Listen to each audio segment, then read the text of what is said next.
April 18th, 2016.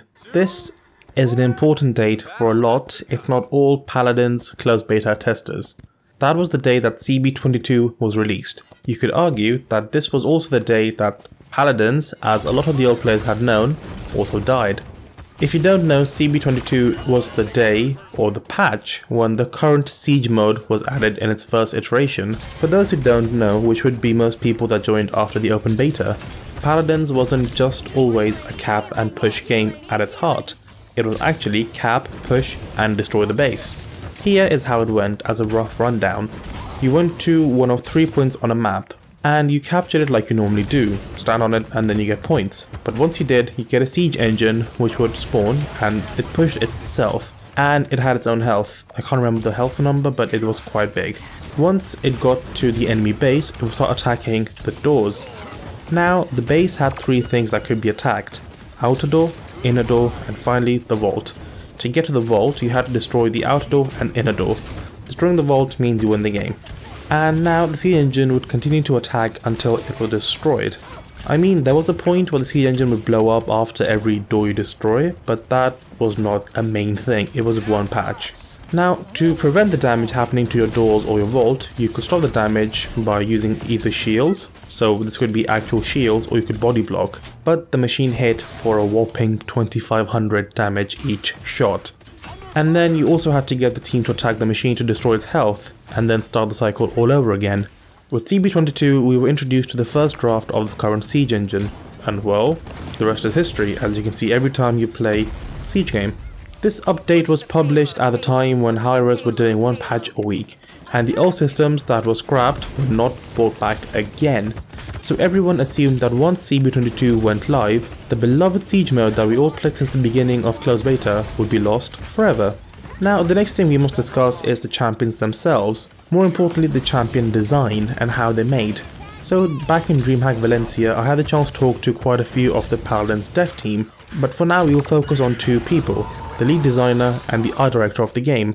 Speaking to them individually, they both said that the other team is integral in character design, and designing one champion start to finish takes around 6 months. This 6 months is important, keep that in mind.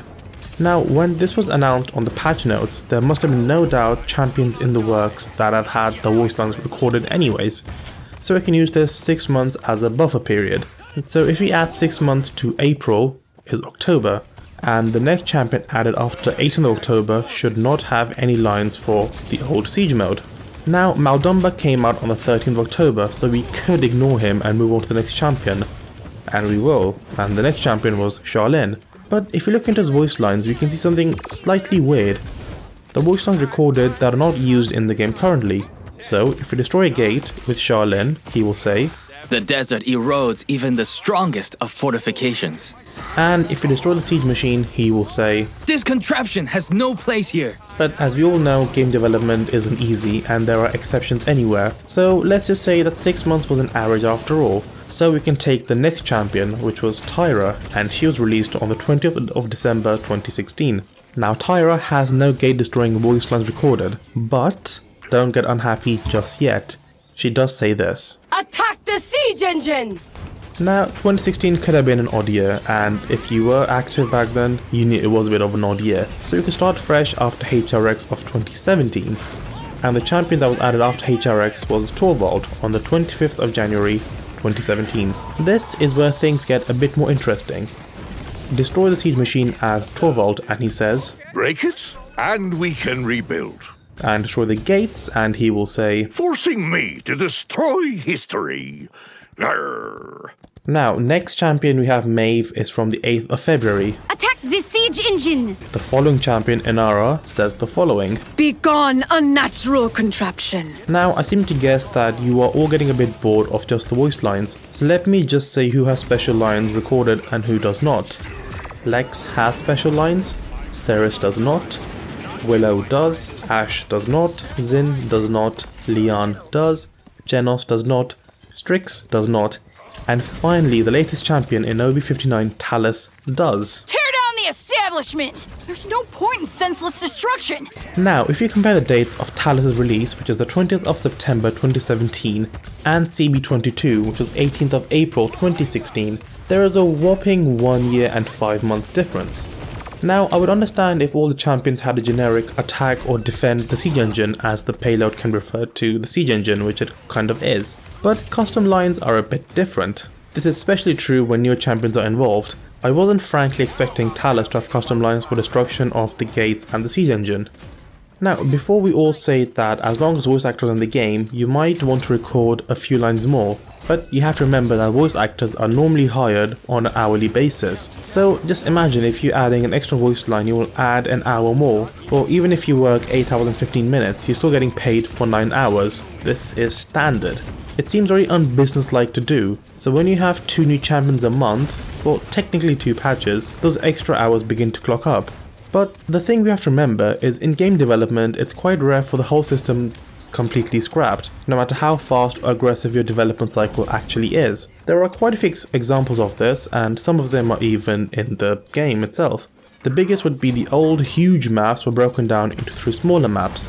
So Temple Ruins, the old name, became Jaguar Falls, Serpent Beach and Frog Isle. Enchanted Forest, the old map, became Fish Market.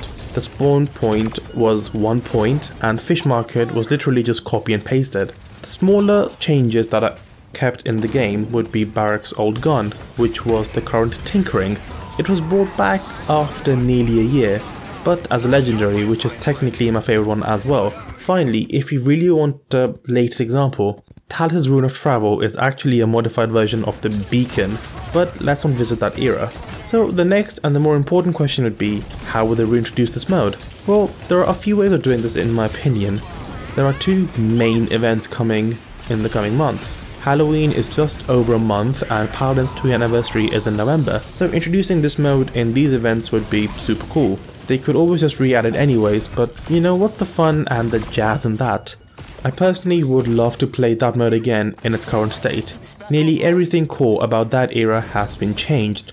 The TTK is faster, the game is much more polished and optimized, not to mention it's fluid as hell compared to the janky mess back then, and there are a whole lot more champions to test new interactions with.